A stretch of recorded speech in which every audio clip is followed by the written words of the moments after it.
All right, guys, welcome along. On. I'll just mute everyone so we don't get too much background noise. All right. Some milestones, only a couple this week to acknowledge. Brian Humble is 50th in the field, and Ronnie Field in the goals doing his 500th. So well done to those two umpires. We're starting finals this week. It's come around pretty quick. The women's all divisions except for Div 4 starting finals this week. We're going to provide field, boundary and goal for all finals this year in men's and women's games. In the coaching notes, I sent out the finals document that just reminds me of a few things, what happens if there's a draw and that type of thing. So make sure you have a read of that before you go and umpire a final. Just a reminder to update your scheduler availability to make sure that if you do know in advance whether you're available or not for the next few weeks, just to update that, help us in our planning. The Sandfield W Grand Final finally has come around this week. It's been a long season for him. Stefan Cedarblade's been appointed as emergency field umpire for the game, so well done to Stefan. He's had a really great year with that competition. He's done a couple of finals in recent weeks. Performed very well, so well done to Stefan. One of the female boundary umpires on the AdFL Footy League panel, Jessica Gaffney, has got a gig on the boundary, so well done to her. Happens to be Stefan Dalglish's partner, so there you go. Stefan's doing the right thing by her and getting her ready to get into the grand final this week. So just well done for everyone that's put their hand up to help out that competition. Quite a few of you were juggling the Sandfield W and the Adelaide Footy League commitments in recent weeks, and certainly appreciate the fact that you're doing multiple games over a weekend. Some more thanks. We had a couple of umpires that did some amazing things on the weekend. We had one of our B grade umpires who unfortunately had an issue just before his B grade game at Jeps Cross and couldn't umpire. So Daniel Barbulovic, who was down to do the A and C grade games there, filled in for the B grade. So he did the C grade, did the B grade, and he did half the A grade until we got Michael Williamson to go there and cover him for the last half of the A grade. But for Daniel doing 2.5 games, thanks, mate. Great effort. And Michael Williamson actually had a big weekend as well. So not only did he do that second half of that game, he did a B grade men's game, a women's game that night, and the following day he was doing an under 18 game. And the guy that pulled out from the B grade on Saturday, we forgot to replace him, so Willow had to do the one umpire system for the under 18 game. So thanks, Willow, for helping out there.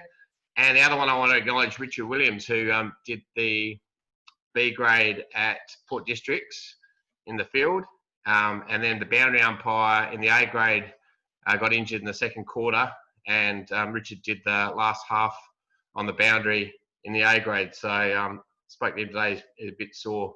But yeah, so Daniel, Willow and Richard, thanks very much for your efforts over the weekend. I'll send you the link in the coaching notes, but some of you may have bookmarked the old link for the umpiring page on the league's website. There was an update last week of the website, and we've got a new link for the umpires page. If you go through the front page and you just go through the drop-down box, it'll connect you to the umpiring page. But if you've just bookmarked the umpiring page, there's a new link which I'll put through in the notes. I wanted to discuss the Carlton Fremantle AFL game. Been a bit of discussion on that. Some of you may have some comments or questions from it, but just my thoughts. If we had that same scenario in our games, how would we react? So just those last couple of decisions. The deliberate out of bounds was a correct decision at AFL level. That's what they would want. But it's not something that we award because we have a different interpretation of deliberate out of bounds. So with that one, we just asked for a throw in. It needs be a lot more obvious than that for us to pay a deliberate out of bounds. The downfield free kick, in my opinion, was spot on, and I'd want that paid in our footy as well. If a player kicks the ball and then is collected late, we need to protect the ball player in that instance. So I see that one as a correct free, and I'd want you guys to pay that same type of free if you saw it in your game. And obviously there's been a bit of discussion regarding where the free kick's paid. It is paid at the point where the ball crosses the boundary line, so they got that right. Basically, in my opinion, they did everything right, except probably give the kick to the wrong player. But it was understandable. So much going on, and the umpire looks around, and the guy that ended up taking the kick is right alongside him. So I can see how that happened. If you can be aware of where the player that's closest to where the ball goes out of bounds, you want to pay it to them. And unfortunately, that they didn't quite nail that one. But I think most people would understand it was a fair mistake to make. Had a couple of instances of shaking the goalpost over the weekend. One of them happened to be in my game, and in my situation, it was just on half time. Sacred Heart player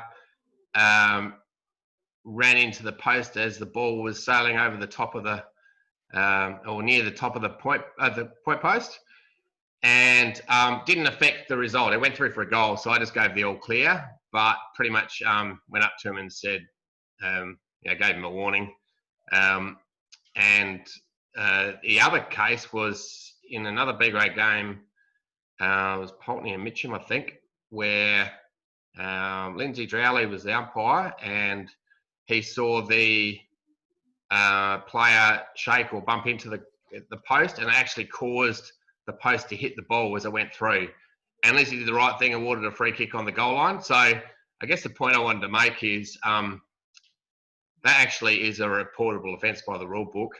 I just don't think we need to go to the extent of reporting a player in that instance. I think it's common sense that that we can deal with it in other ways. Paying a free kick, if it doesn't go through for a goal, is totally justified. And if it's just a warning, you'd be surprised if a player would be so silly to do that again.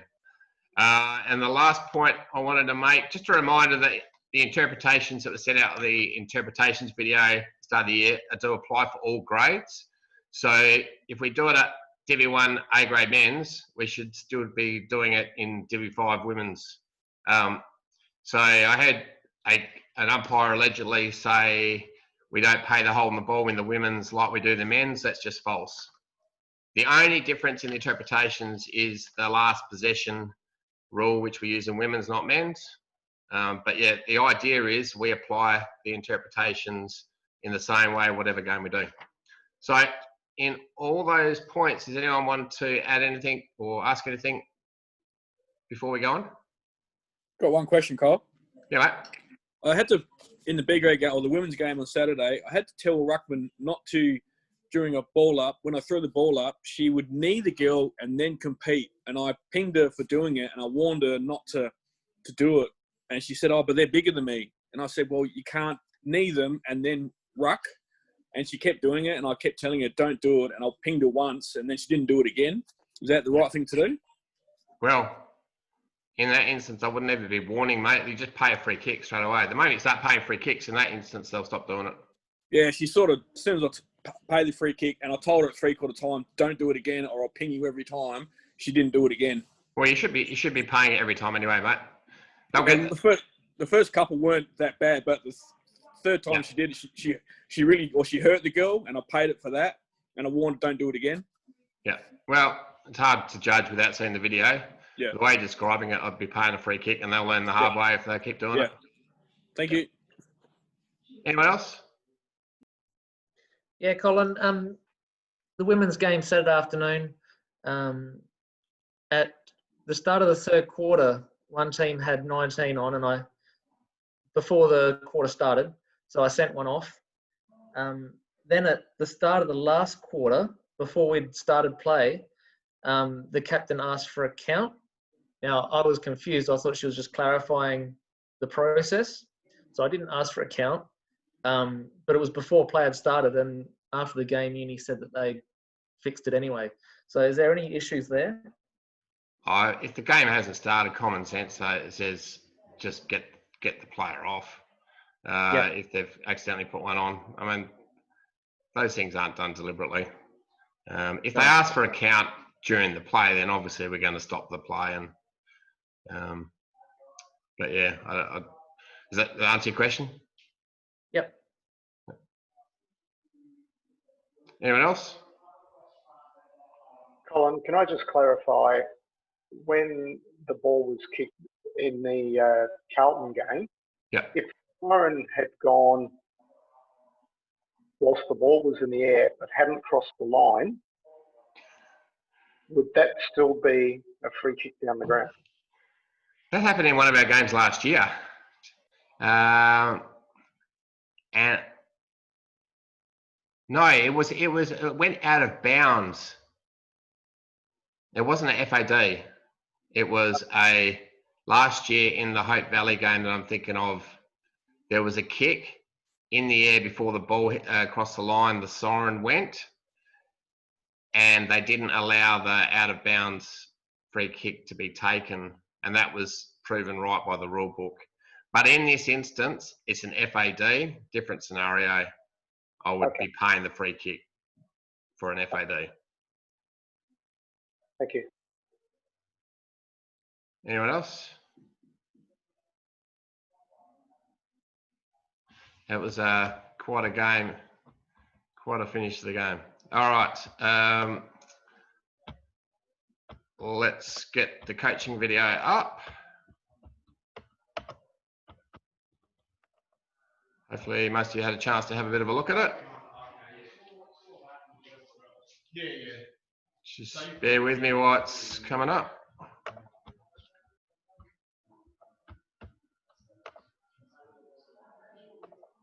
Okay. All right, just thumbs up if you can see it. Beauty. All right, let's get it going.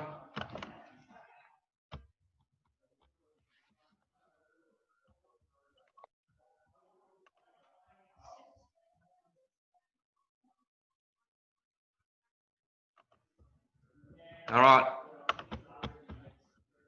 We'll have. Yep. Yep. If someone want to come on and Mark Hill, you want to come on and give us your thoughts on that one? Yeah, you can hear me? Yep. Yep.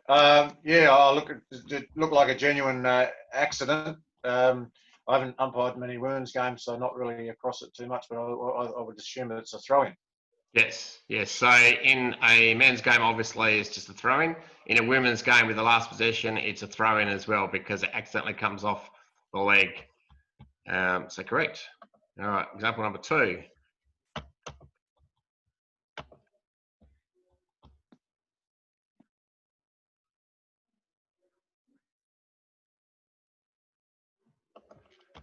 All right.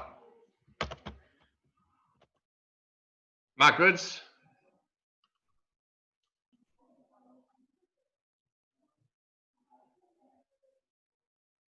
Can you unmute yourself, mate? Yep. High tackle, too high. That was worth waiting to hear that answer. Wasn't it? Yeah. There isn't much more to it, is there? There's an obvious and blatant high tackle, arm over the shoulder. The good thing what the umpire does is they move into a position to be able to see it. Yeah. Thanks, mate. Congratulations on the 600th, by the way. Cheers. So got a photo through of the parade they gave for you as you walked onto the ground. That was nice to see. All right, example number 3.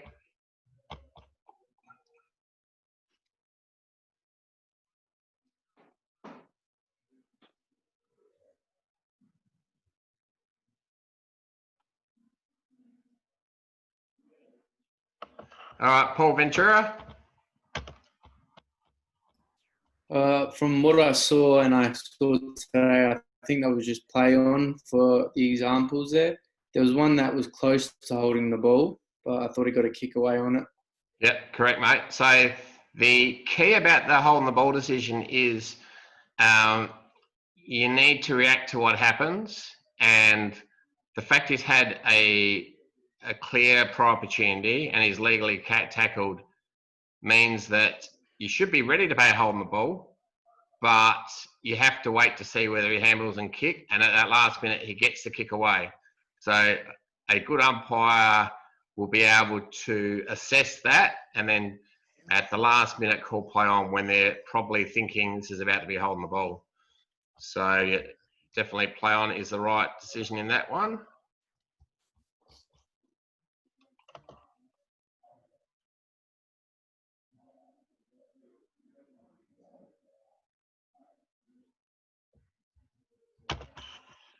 All right.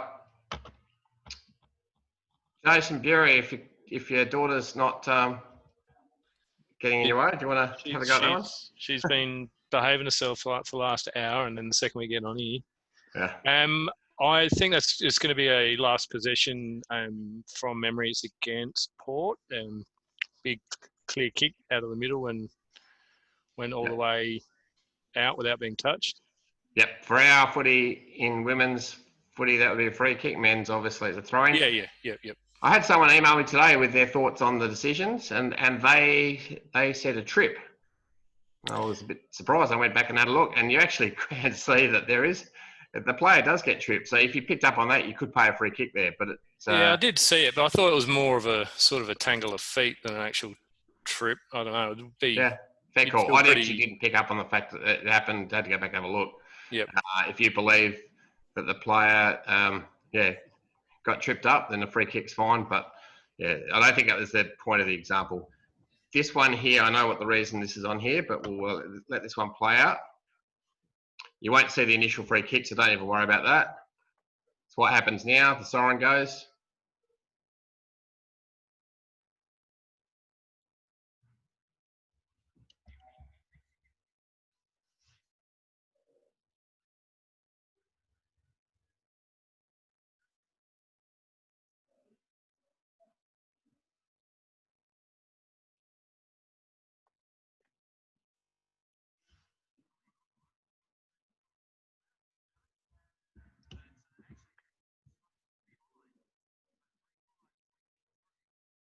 All right, Dave Monahan, you want to bring yourself off mute and maybe explain why that's on there?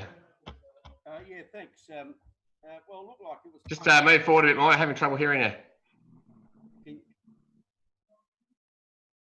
Now you've muted yourself. That's all right. Have another go. No, look, it was punched through for a point. That's what I thought. It was pick up. Yeah.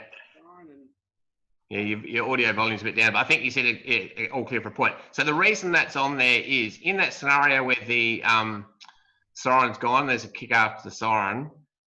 If it comes off hands and it's punched through by the defenders, then it's all clear for a point. If it was punched through by the attacking team where they're trying to get a score, then it would be no all clear. No score. No score. So if that makes sense, as the defending team, if it comes off hands, you pay the point. Attacking team, you don't. All right, let's get on to the other ones. What do you do, Cole, when you don't know? It's a huge pack of players, and I just pay the point. The reason why you don't pay the point is for that scenario where the attacking team is trying to get a score where there wasn't going to be one. If that makes sense. So if you're unsure, just pay the point. All right. Pay the first free kick. I might just run through these. So a few key sayings: must protect the ball player. Now, you could look into that and argue that he slid down or ducked his head or whatever you want to say. But if we start reading into things too much, we're going to miss some obvious and blatant ones. And so this is where we err on the side of the ball player, and that's a good ball player free kick. And if we start reading into too much, then we're not going to protect the ball player, and that's where it can turn nasty. So erring on the side of the ball player is a key. So again, here he slips over, and the guy who came in, arm over the shoulder, you could say it's soft. For those 50-50 calls, if we're protecting the ball player, no one's going to lose any sleep. And so you're going to get a whole bunch of 50-50 decisions. This one is a really interesting one. Maybe I'll just... Sam, do you want to unmute yourself there?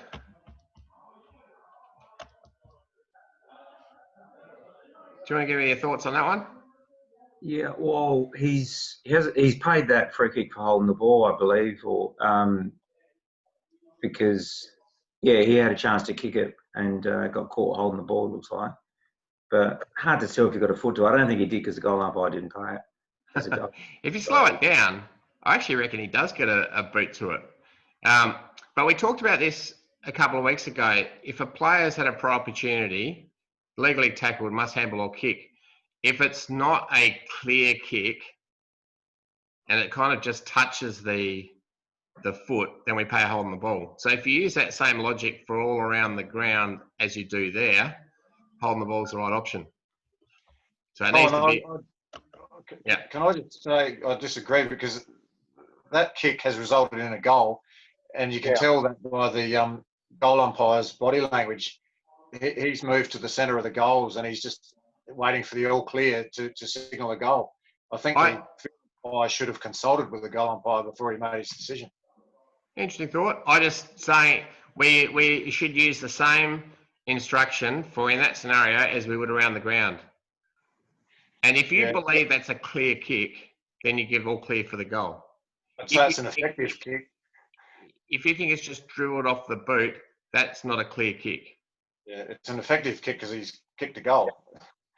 Yeah, but as I said, we can't have a different interpretation for being right on the goal line as we are around the ground. And because he's had a prior opportunity, he must immediately handle or kick, and that handle or kick has to be a clear one. So if you believe that's a clear kick, then you give all clear for the goal. If you think it's just touched his boot, that's not a clear kick. He hasn't got a clear kick or handball away after having a prior opportunity. It's a really interesting case. But we can't have a different interpretation for there as we do around the ground. But as I said, if you want to say that that's a clear kick, then you can give the all clear. I don't think it is. I think the right decision was holding the ball. But interesting one. Oh, Yep. goal. Sorry, who's that? Me. Barry Lewis. That's a goal. Oh, yeah. That's a goal. Sorry, Barry, was it? Yeah. I used to say when I was coaching, Cole, if the kick is 6 centimetres or 60 metres, it's still a kick. Well, we talked about an example which I was actually at a game. I know a couple of weeks ago, where an obvious prior opportunity, legally tackled, ball dropped down. The umpire didn't pay a hole on the ball, and I asked him afterwards why, and he said it touched his boot on the way down. I said, well, that's not what we want. If he's had the obvious prior opportunity, it needs to be a clear kick. Now, if you think it's a clear kick, you give all clear. If you don't think it's a clear kick and it's just dribbled off the boot, then it's holding the ball. I'm happy with holding the ball there. But each scenario is going to be a little bit different. And if you want to see it as a clear kick, then you give the all clear. I think when I watched it earlier, Cole, I thought it come up sort of above the knee. I didn't see no, it was more the foot. All right. So, all right, let's keep it moving. We could talk about that one all night. It's the beauty of our game, eh? There's always going to be talking points. Hold the whistle, let it unfold. So nothing obvious and blatant there. Good positioning by the umpire. He's moving in the position into the direction that it was going to go. Can see clearly that there's a prior opportunity, and then there was no handball or kick there. If you keep this in your mind the whole time, can we see the ball player's head and shoulders? Then if you don't, you'll move to see it, and that's an excellent pickup. Tom Bryce is just a fantastic umpire. Who watch him go. He'll get to AFL in the next couple of years. Really good pickup. No 50-50 frees, only play the obvious one, so we don't want to pay soft free kicks. Was there a ruck infringement, Colin? That's an obvious and blatant one. Ruck infringement, I didn't see it. I'd have to go back and have a look at. That wasn't the point of the clip being on there, but I can't remember that being a ruck infringement. I'll go back and have a look later on.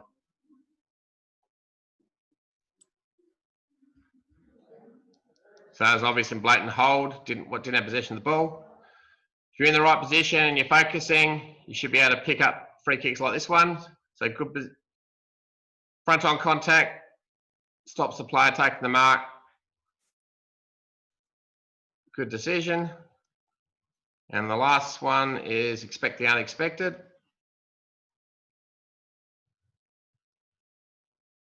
And these are ones can be hard to pick up. This is a pretty obvious one though.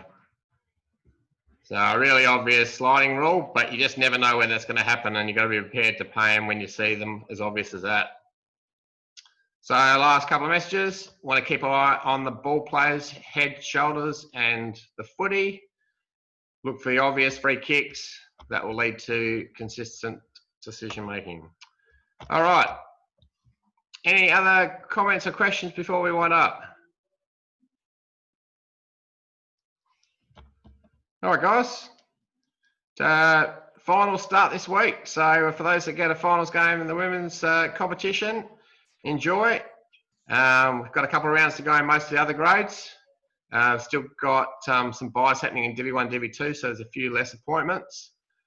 But yeah, enjoy another big round of footy this week, and let's see if the Crows can get a win this week, eh? Power still on top, Crows down the bottom, go the Power. Enjoy what lasts, Smithy.